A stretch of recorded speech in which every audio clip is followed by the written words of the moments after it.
we have another young Indian with us right now for the Voice of the Young series. Hello, everybody. Good to be back.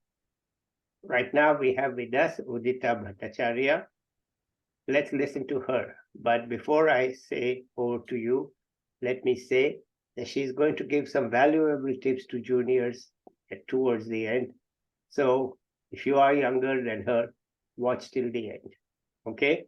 With that, over to you, Udita. Please go ahead. A very good morning to you, sir. Thank you for inviting me here. Actually, thank you so much for rescheduling this meeting because I couldn't make it to my first appointment. Hello, everyone watching. My name is Udita Bhattacharya, and I'm currently pursuing a Master's of Arts in Economics from the Indian Institute of Foreign Trade in Kolkata. And I have completed my graduation in economics from Presidency University, Kolkata in 2023, which makes me a COVID batch. And yes, I have been born and brought up in Kolkata, and I deeply love the city. So today I essentially wanted to talk about my journey of how I chose economics. Well, it was quite a surprise to everyone that I would, including myself, that I would choose economics, and why I chose to pursue a master's from IIFT in general, and what I plan to do in the future. Wonderful. Right. Let's do it. So let's start in my school, right? So in my school, I was interested in every subject. So I loved every subject except maths. So the minute my 12th boards were over, I was like, I am done with maths, because at that time, and even now, I had a deep appreciation and interest towards international relations, and that is what I wanted to pursue. But COVID hit. And when COVID hit, the news that was flowing in was based on a lot of analysis of the economy, right?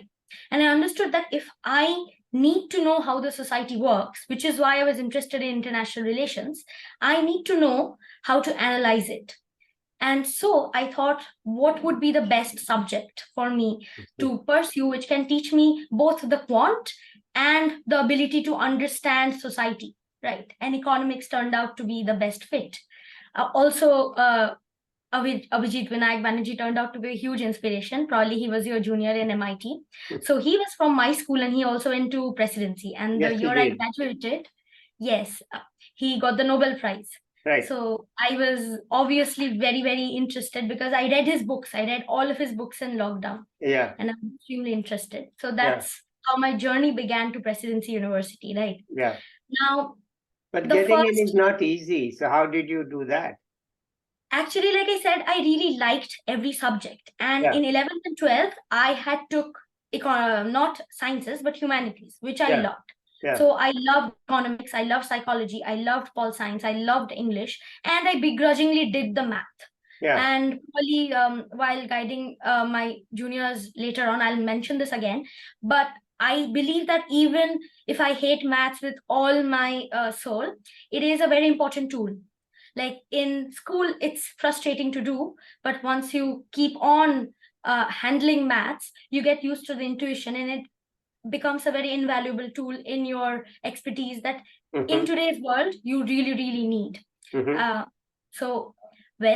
I took humanities. I enjoyed studying. It was a very, very fun school life, I would say. After that, I moved on. And yes, I just did my best. Like, I did not expect that I would get into presidency or anywhere else. In fact, I got into a lot of the good colleges of DU. But since it was COVID, I believe that it would be unwise for me to shift to a new city in the middle of a pandemic.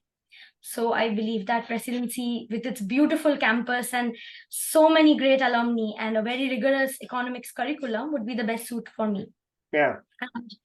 Yes, and it turned out to be true, because even though I missed like 2 years of presidency campus life, essentially I got introduced to the presidency debating club.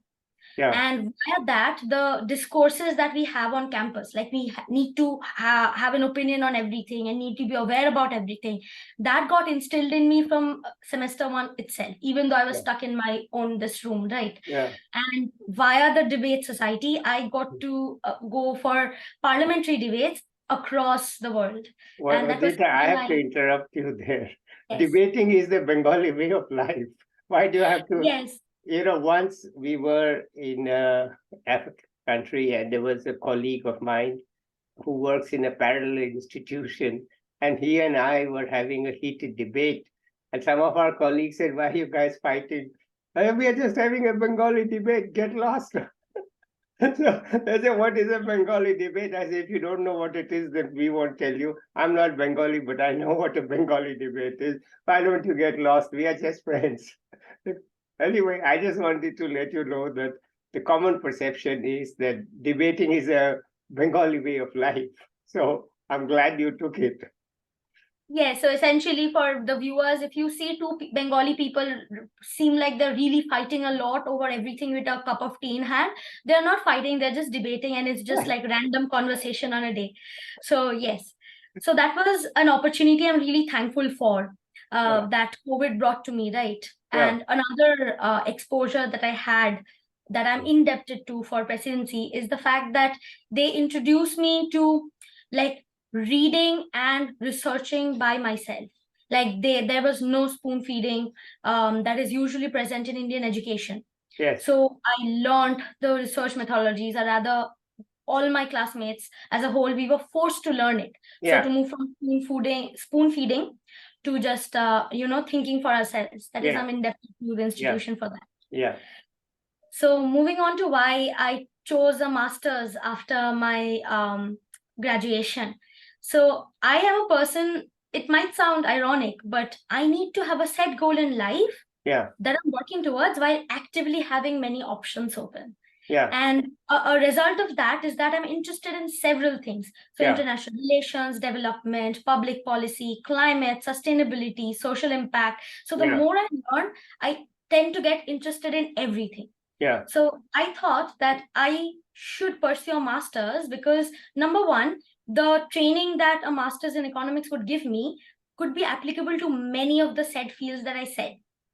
So I could apply it to development. I can apply it to modeling. I can apply it to international relations. And IIFT especially turned out to be a good fit for me because I love trade in my college. And IIFT also does a lot of policy for the Ministry of Commerce, and it also sort of helps to negotiate in WTO. So it was like a perfect mix of a little bit of everything I wanted, right?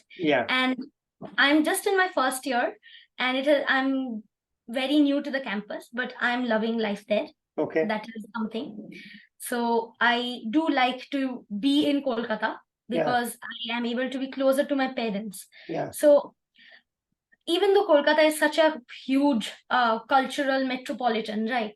Unfortunately, the job scope is sort of reducing in Kolkata, and we eventually need to go out and explore more, which I can't wait to do. But I thought that if I am going to be away for most of my professional life to other areas of the world, I should spend whatever time I can with my parents and my grandmother. I understand. Like my grandmother. After I finished my MA from Delhi, I went back to teach in Jaipur because I just wanted to be there. It was not because I didn't even really, had not even announced the job, but I said, no, I'll just go back. Let's see when the job opens, because I just wanted to be there. So I fully understand what you are saying and agree with it. Not just understand, agree with it. So I'm really glad that I can look after my grandma. So she's here with me now. So every day I come back from college, I'm there with my grandma. And this is an invaluable time I'm spending with her because she's very old. She's already 78 years old. So that's, by the way, that's not very old. I mean, I do believe that it's very precious amount of time that I'm spending with her. But I'm getting there. So no, I mean, it's just age is just a physical construct, right? No, like even my grandma, she's very sharp. Anyway, go ahead. She can beat me in chess. So she still beats me in chess. So I would like to say that, like my mother, who worked from this room and my house her entire life because she needed to take care of me, and my grandma, these two women in life have really shaped me, right? Because from a young age, I was introduced, or rather, I was encouraged to look at the world around me and notice the disparities that exist. So I think a lot of my peers, they understood this after they went to university, probably in DU or Presidency, where they met with people from different parts of the country. But for me, it started from very early on, from when my mom used to take me to work trips, right? So even if she's going to a remote town in Shantiniketan or in Bolpur, she's going to take me with her because there's no one to take care of me at home. My dad would work outside most of the times, out of state. So I think that's invaluable experience. And I currently still do freelance student journalism for the Telegraph in Schools, which is a subsidiary of the Telegraph in the eastern region of India. And I got to interview so many people from different walks of life. And I believe that's one of the reasons I'm interested in so many things. And my best experiences were when I've been talking to people who I did not expect to have a conversation with. So that's like always been a thing that excites me a lot. Wonderful. Yes. But are the courses hard here, or you are doing fine? So for now, the courses are in semester one, it's just very basic. So as in the rigorous, but there are micro, macro economics and the general things that we have learned already in UG, but formalizing them using real analysis and everything, right? But in later semesters, we will be able to choose a lot of interesting electives like investment banking and regulations in WTO, networking. So like economics of network. So these are subjects that I'm really interested to take up. I mean, it is hard. I do sometimes believe that because mathematical ability is not my forte. Like I need to practice to get good at it. So I sometimes think that it's so weird that I'm doing a master's in a discipline where the skill that is needed, that is not my forte. But I also sort of enjoy the challenge. I think I'm constantly challenging to see how much I can do. So that's one thing. So in my future, like I said... By the way, hang on. You said you didn't want to leave Kolkata to go to other parts of the country. But in IIFT, the other parts of the country come to Kolkata, right? Oh, yes, they do. They do. And like that is amazing. So many conferences. Even like 2 weeks before, I was documenting a conference where researchers from all over India were presenting their papers on international trade. And I was just listening to them for 2 days straight. And I then wrote a small summary of a few papers. And it was just like, in 2 days, I learned more than probably I would have learned in an entire semester if that event wouldn't have happened. So it's eye-opening. And being in an elite institution suddenly has its pros, which I definitely have to say that I'm privileged to have, which many cannot afford to. So I do recognize that. So I want to make the best of my time in IIFT and even in future. Yes. All right. So, but have you met people from other parts of India, which you couldn't do? Perhaps Presidency doesn't have people from all over India, but I think IIFT does, right? Presidency had a fairly good distribution of people from southern India and northeast, less of northern India, but yes, in IIFT it's a mix. So several people from north, from south, from northeast, from eastern, from western. So I am really, it's really like seeing India in one glance. So you can see all the different perspectives in one glance. All right, wonderful. Let's continue. So like I said, I've been interested in many things, but currently the thing I'm focusing on to develop myself in and learn about more is public policy. So my interest in essentially public policy began when I did a research paper for my project that it was required for me to do in UG in 4th semester on student adaptability to COVID-19. And I analyzed Bangladesh. So West Bengal is really close to Bangladesh. I did not have West Bengal data available, but Bangladesh had this data available of basically they constructed a scale of adaptability, and then they had these different factors of those same students because they had analyzed the same bunch of students for another survey. So I sort of combined the two, and I looked at what determines the level to which a student is adapted to COVID-19. Right. And it blew my mind that not just people who are well off, which is very intuitive, but people who have got the correct interventions from the government, as in the government gave them a free smartphone, have done much, much better than, say, peers who are even middle class, but say do not have access to network all throughout the day. So that blew my mind, and I just realized the power of public policy. And I think Indian students, and rather the entirety of South Asia, we are so much more intuitive about what inequality or what lack of access to social opportunities looks like. So people from the developed countries, they work on these issues, but probably they might have never seen it growing up. We have seen it growing up, and those intuitions are sort of ingrained. The nuances are ingrained, as in it's not just a lack of equality of income, it's a lack of equality of opportunities. As in, you can be the child of a very huge businessman, but if you stay in a more rural area of India, you might not have opportunities that I had. So that has been a thing that I really want to explore in the future. So I am sort of open to all sorts of like sectors. But I do have a wish to contribute to the kids that have taught me so much. So as in, I want to teach in a government school in West Bengal.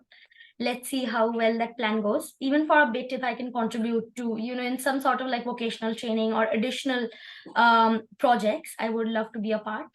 So that is my aspiration that I have. A wonderful aspiration. But you are also going to offer some tips for juniors. So let's have those. And your struggles, as you mentioned, what were the struggles? And let's hear that. Yeah. So my first tip to a junior would be that if you are choosing a master's, say in economics, but you can apply this to any subject, you first should look at the best universities that are offering economics or some sort of economic theory as part of their curriculum. So go to the internet, search up every name you can, every course you can, as in. Then you look at the syllabus and shortlist them. After that, you should really look at whether you can afford the study, whether you can afford to move there, live there safely, and afford the course fees.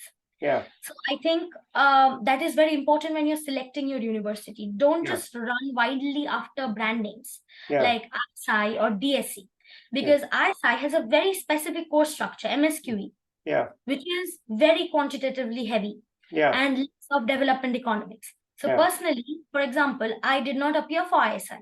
It is sort of the dream institution for masters right now. So that would be my first tip. The second tip would be, a lot of you lack guidance. And trust me, even I, as a person who is relatively well off, grown up in a middle class family, educated family in a metropolis, even I lacked that guidance. So the best thing for you to do is to utilize the mobile phone you have in your hand. Go to Google, go to LinkedIn, and search every single keyword you can think of. Internship, search internship. If you're interested in finance, search finance. If you want to begin somewhere or learn about something, search for free courses. So that is one of the best ways to understand and broaden your horizons. After that, you should start following the pages in LinkedIn or social media who you think will, deal with the topics that you can work on. So, for example, think tanks. You can start by following one think tank. Then you can sort of go into more specializations of what type of think tank you want to follow. So these are things that the algorithm will help you on. You just need to keep searching. And the algorithm, after 2-3 months of you constantly searching for yourself, will start to recommend places, start to recommend the posts and internships and research opportunities that you have been waiting for. And my third tip to you all will be, never look at an opportunity and think that this is beyond my scope. Always aim for above your weight. Yes. Like I said, all my best experiences have been experiences which I believe that I would not get because I am not qualified enough. So apply to every place. And if you struggle with English, there's a tool, ChatGPT. I do not mean use it for plagiarism, but write your core arguments in bullet points. And if you struggle to arrange it grammatically, then ask ChatGPT. Take the help. Tell ChatGPT to grammatically correct the piece. And the thing is, why you should not immediately ask ChatGPT to format me a statement of purpose is because it does the same statement of purpose for millions of others, right? It will Right. keep on repeating. Just So yours copycat. won't be unique. Yeah. But you can make your unique SOP and then improve it by using ChatGPT. Okay. So take use of these tools. Okay. And the last and final guidance would be that us, when we are speaking to sir, we show our best. Yeah. And all of us have our worsts. So Yeah. we have struggled. We have failed many more times than we have succeeded. Yeah. So it is one thing that you should not get discouraged. Yeah. And managing expectations can be very, very hard. Yeah. I mean, forget family and society. You can always feel that, oh, I'm not good enough. That you can feel disappointed in yourself, especially if Yeah. you go to an elite institution where so many people are so much more smarter, dedicated, hardworking. But understand that they have also gone through their own struggles. So never Yeah. give up. Yeah. Like, you should just persevere, be resilient, and be independent, because your path is your own. And you have your own way of contributing to society. It doesn't matter if you couldn't crack JEE or NEET. Maybe being a doctor or engineer wasn't your path. You can be an economist, you can be a social science researcher, you can be a teacher. So I would just say that you should try to be the best at what you are. Okay. Yes. Wonderful. Okay. That That's a will be all great set of tips you have, and you've honestly told us all. But I think you wrote about your struggles, but you haven't talked about your struggles. Did you have some struggles? Yes, I actually did. So very, very minute things, right? So in first semester of college, I didn't have a laptop or a mobile phone. So I had to share it with my mother. And so one time during my semester exams, my mother really had to go for a meeting urgently. And I missed that exam. And that is when I got the first back in my life, because I haven't been a topper, but I have been a very above average student all my life. But suddenly there it was, an F in my grade card. And it made me go into such a spiral of self-doubt that it took me almost 2-3 months or well into the next semester to recover from that and think, no, I can do something. And the thing is, life is full of ups and downs. So while I was going through this down, an opportunity came. The Warwick Economic Summit came. And I applied for that. It was one of those opportunities I thought I can never have. But I was selected as a delegate. So I had a F in my score sheet, but I was selected to represent Presidency University as a delegate at Warwick Economic Summit. And I won the best representative there. I won a award for my contribution to the forum discussion. I got to have a personal meeting with Beatrice Finn. She works in nuclear non-proliferation. She was the director of ICANN. So yes. Wonderful. So this is like a story that's full of like ups and downs, right? Okay. So, yes. Wonderful. And it continues. So I'll try to do my best, but I'm sure even in my masters, I'll fail a lot. I'll have my down times. But I'll never give up, and I would recommend that all my peers to do the same. Because we are so much more intelligent, talented, smart, and dedicated than you would say the more well-off people, because they have the comfort, but we have the drive. So, yes. Okay, wonderful. That's a great philosophy. And you have explained it so well. Anything else you want to add here? Not today. But definitely I would like to come back, because one of my aspirations that I want to do is I want to publish a research paper.